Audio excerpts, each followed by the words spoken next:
আজকে জানাতের সাথে এমন একটা প্র্যাঙ্ক করতে যাচ্ছি, আর এইটা করার কারণে এতে তো গালি খাইতেছে। আসলে গালি খাওয়ার মতো একটা কাজ করছিলাম।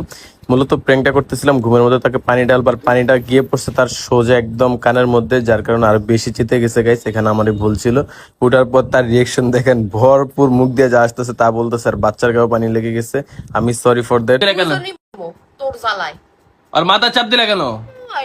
কানের ভিতরে পানি চলে গেছে। এটাকে আমি ইচ্ছে করে দিছি? চুপ থাকো তুমি। পোলার কানে ঢুকছে পানি।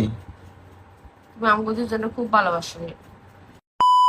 চাইনিজ গোট মিল্ক ক্রিম, যেটার উপকারিতা বলে শেষ করা যাবে না। প্রতিদিন সকালে এবং রাতে একবার করে ব্যবহার করবেন, তাহলেই কিন্তু এটার একটা বেস্ট ফলাফল পাবেন। এই ক্রিমের স্মেলটা এত বেশি জোস যে আমি বলে বুঝাইতে পারবো না। এই ক্রিমটা ত্বককে ময়শ্চারাইজ করে, ত্বককে উজ্জ্বল করে এবং স্কিনের যে কোনো কালো দাগ দূর করে। অনিয় সব ফেসবুক পেজ থেকে কিন্তু এই গোট মিল্ক ক্রিমটা পেয়ে যাচ্ছেন। আমার ফেসে যত কালো দাগ ছিল সেগুলো দাগ কিন্তু আমি এই ক্রিম দিয়ে রিমুভ করেছি। তোমরা যারা অর্ডার করতে চাও তারা অনিয় সব ফেসবুক পেজ থেকে এখনই অর্ডার করো। তোমাদের সুবিধার্থে ফেসবুক পেজটি আমার ক্যাপশনে মেনশন করা থাকবে। Thank you.